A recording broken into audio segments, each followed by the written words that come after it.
It's story time, dippers! Go!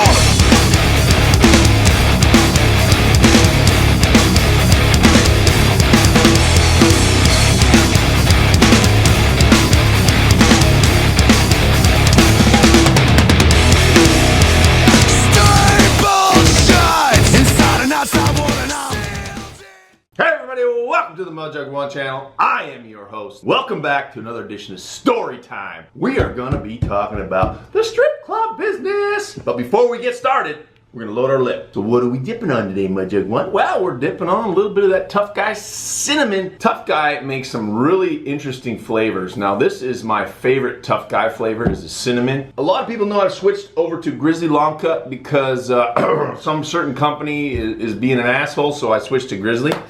But the point is a lot of people were saying, why don't you dip Tough Guy in a regular or outlaw dip? I can't do that flavored stuff all the time as an everyday dip, but once in a while this stuff is really good. Some people like this stuff everyday dip. Me, not so much. But we're gonna pack as a little dipski for the lipski.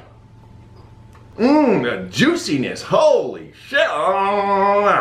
Mudjug of the day, brand new Urban Camo. This thing is pretty sick. It's kind of hard to see probably in the light. No, it looks great. Does it look good? Yep. Yeah. Cool. Can you see the dip in my fingers? Yeah. Yep. Oh man, party foul.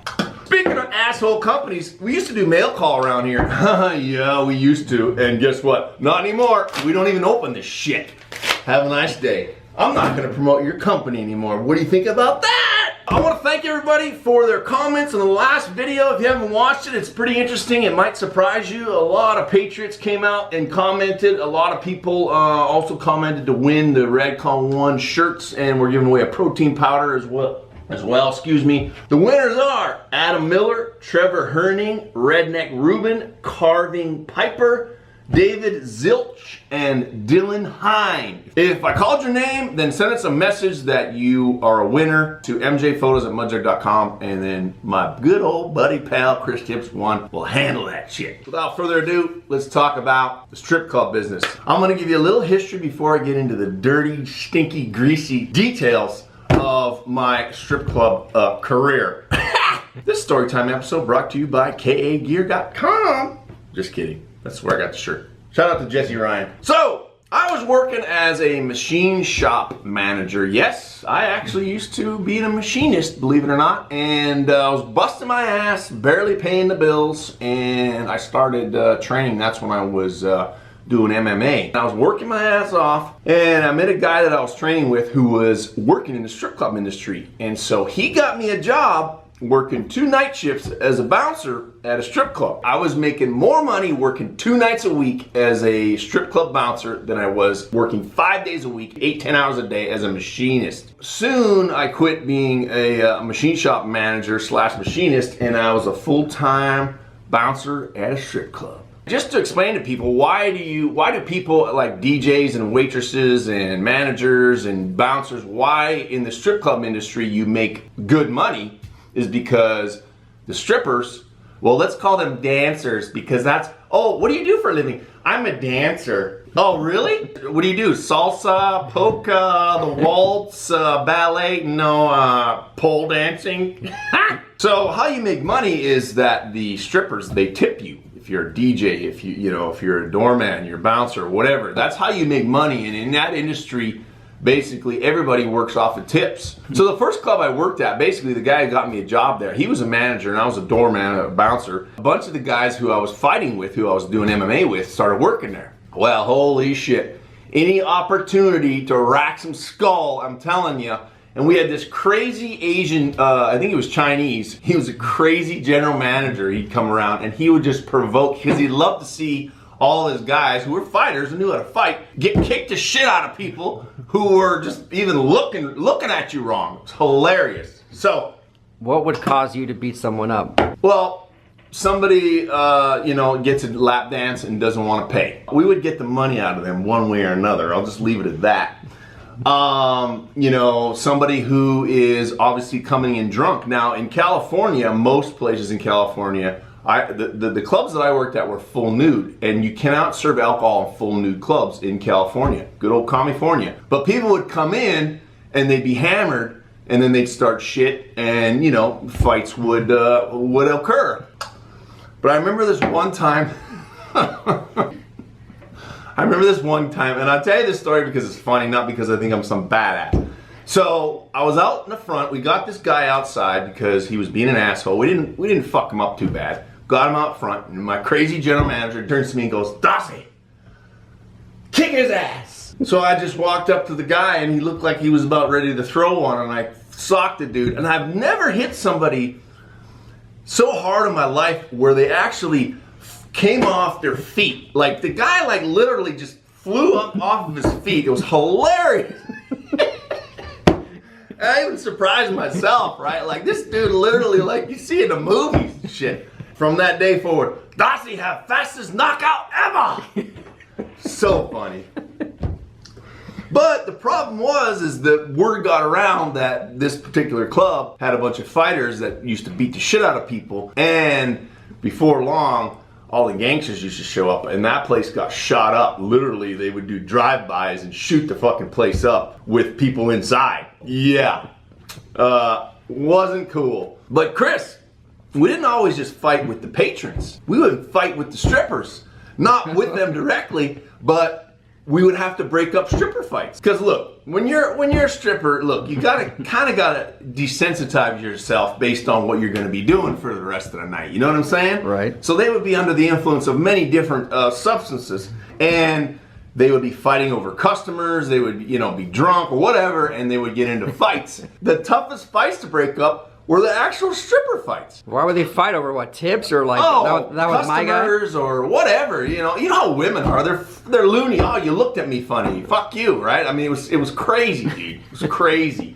You'd get freaking hair wigs getting pulled off, and oh, dude, hilarious. But from there, I went to a big chain strip club that's still out there today that is basically worldwide, and they have a big one in Vegas, and I helped open this club in downtown LA, and the fucking club, dude, was basically located in between two of the biggest rival gangs in LA. But it was close to the Staples Center, downtown LA, and we used to get all kinds of celebrities in there. Let me tell you what, celebrities, every one of them that I met, with the exception of maybe one, they're all assholes. Drop some names, dude. I'll drop some names. We had a bunch of Lakers come in there. Magic Johnson used to come in there. We used to have Barry Bonds. That guy was a fucking asshole. We had Rob Snyder come in. That guy was a pervert, dude. David Spade was in there. I mean, these guys were just dirty pervs, man. I mean, I can go on and on and on. There was rumors, of course, but we had people coming in there that were freaking... There was a bunch of mobsters coming in there. There was people from that were dealing in arms and drug dealers. I mean, the whole nine, dude. It was crazy. I was a doorman only at this place. They wanted me to be a manager after a certain amount of time, but I was working basically Thursday, Friday, Saturday nights. And back then, I mean, I was probably pulling in, taking home $7,000 a month, working basically 30 hours at the most a week. So all I did was fight and bang iron and work at the club. But they offered me management job, but they were gonna give me day shifts, and I was making more money as a door guy, as a bouncer, than I would have been working day shift as a manager. So I said, screw you. But I used to work there with a buddy of mine, old buddy of mine, his name was Carl. I was training Carl on the days off how to fight and teaching him chokehold, how to put chokes on people and all that shit. So one time I get this call. Of course, they'd always call me. I don't know why. I mean, fuck. But they'd call me on the radio. "Darce, we need you at the front door." One time I went running to the front door, and Carl's got this guy, and I had taught him how to put a fucking rear naked choke on somebody. So he's got this guy in this fucking... I walk up to the front door ready to brawl, and I go, "Dude, this guy's blue. Like, this guy's gonna die." He lets him go. The guy falls face first on the concrete and just gashes his face. Leaking blood everywhere. And he's like doing this, finally getting some oxygen, waking up. That cost that club a little bit of money, I will say. After a while, it started to get nuts. Like, people were getting carjacked in the parking lot, even during when we were open. So at the end of the night, that club was open till 4 in the morning, by the way.